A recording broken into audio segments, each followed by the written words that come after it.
Namaskar. Hello friends. Today we are going to complete chapter 2 with this last lot of verses from it. First we are taking up verses 59 to 63 of chapter 2.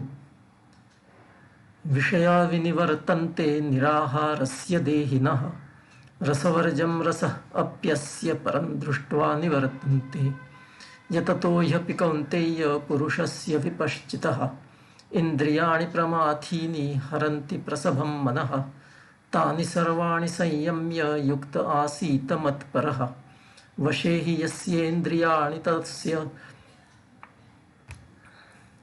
प्रज्ञा प्रतिष्ठिता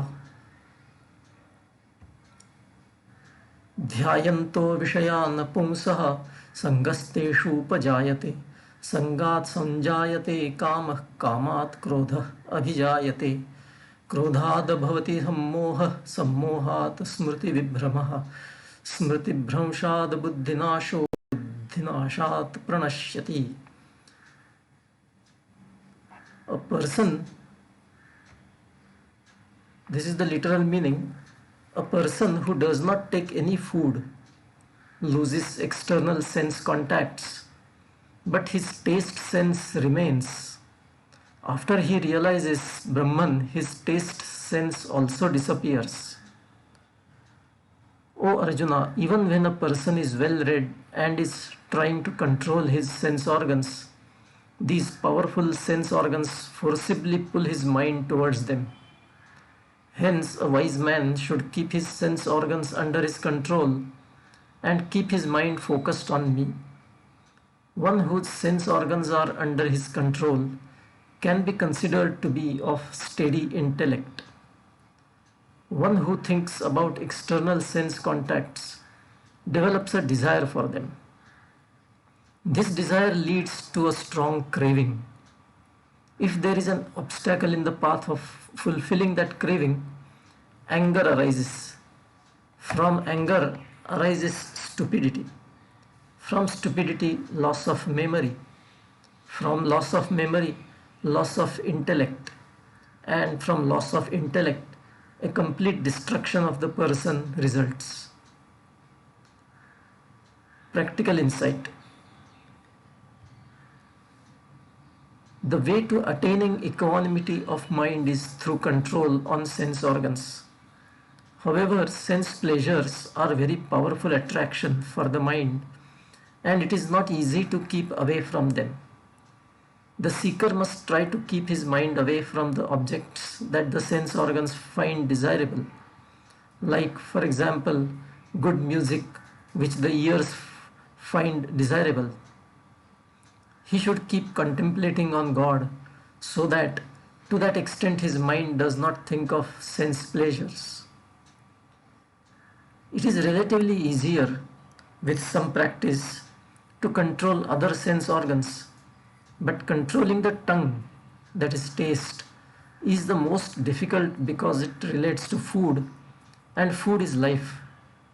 However, one should develop the habit of not going for food mechanically, unconsciously, but rather questioning oneself every time a desire for food arises. One should ask if there is really a need for food. Ask if you are really hungry or low on energy. Ask if it is only the taste buds that are craving for some good tasting food. Unless food is really needed at that time, one should try and avoid eating. Then, over a period of time, one will be able to control the tongue well enough.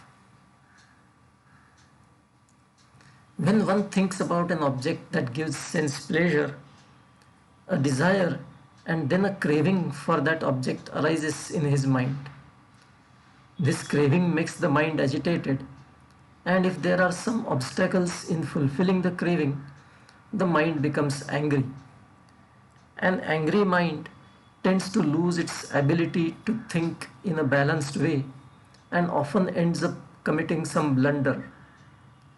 This kind of mental state makes one inattentive and hence his memory does not store the external inputs.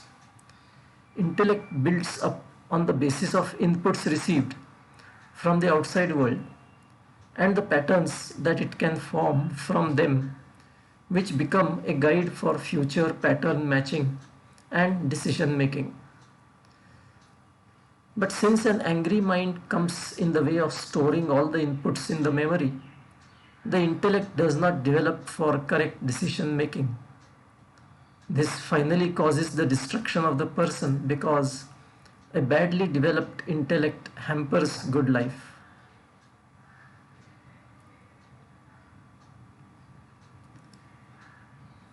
Now verses 64, 65 and 66 of chapter 2. रागद्वेषवियुक्तैस्तु विषयानीन्द्रियैश्चरन् आत्मवश्यैर्विधेयात्मा प्रसादमधिगच्छति प्रसादे सर्वदुःखानां हानिरस्योपजायते प्रसन्नचेतसो यहाशु बुद्धिः पर्यवतिष्ठते नास्ति बुद्धिरयुक्तस्य न च अयुक्तस्य भावना न चाभावायतः शान्तिरशान्तस्य कुतः सुखम्. Literal meaning: one who has discarded desire and hatred and who has kept his sense organs under his control, even if such a person experiences external sense contacts, the blissful state of his mind does not get disturbed. Excuse me. Once one's mind attains bliss, all his grief gets destroyed, and such a blissful person's intellect quickly stabilizes on his soul. One whose mind is not stable, who has no idea of self-knowledge, who cannot concentrate, such a person will not have peace. And how can one who does not have peace be happy? Practical insight. A seeker needs to realize that there is no real lasting pleasure in pursuing sense organ desires. He needs to be convinced that pleasure or pain is a state of mind.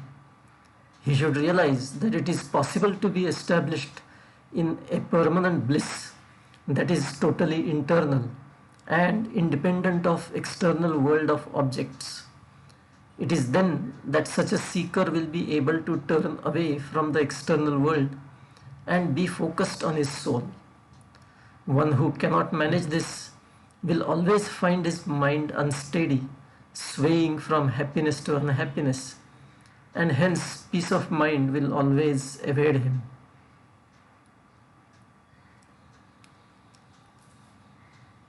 Now the last lot of verses from chapter 2, 69 to 72. या निशा सर्वभूतानां तस्यां जागर्ति संयमी यस्यां जाग्रति भूतानि सा निशा पश्यतो मुनेः आपूर्यमाणमचलप्रतिष्ठं समुद्रमापः प्रविशन्ति यद्वत् तदवत् कामायं प्रविशन्ति सर्वे स शान्तिमाप्नोति न कामकामी विहाय कामान्यः सर्वान् पुमांश्चरति निःस्पृहः निर्ममो निरहङ्कारः स शान्तिमधिगच्छति एषा ब्राह्मी स्थितिः पार्थ नैनां प्राप्य विमुह्यति स्थित्वा अस्यामन्तकाले अपि ब्रह्मनिर्वाणमृच्छति.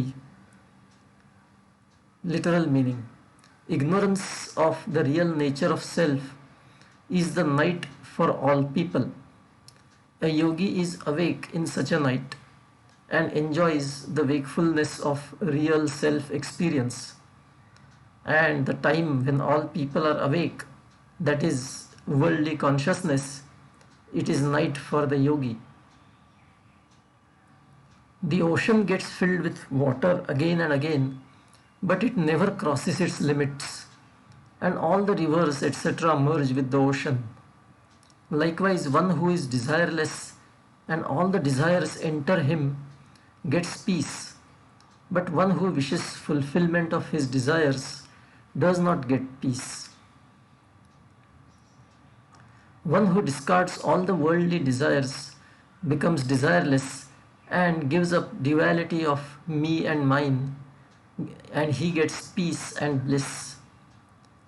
O Arjuna, this state is called Brahmisthiti, that is, giving up all karmas and being one with the only Brahman.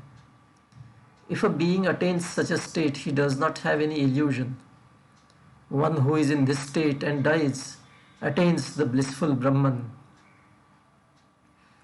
Practical insight. One who attains the state of Brahman, that is, one who becomes self-realized, is quite the opposite of ordinary people. Ordinary people are fully focused on the physical world and their body in it. However, a self-realized person who has attained Brahman is oblivious to it all. Instead, he is totally engrossed in the spirit, while the ordinary people are completely unaware of it. The main characteristic of a self-realized person is that he is desireless, and hence there is no karma for him, because it is desire that generates karma. I will stop here today. Next time we will start with chapter 3. Until then, bye. Take care.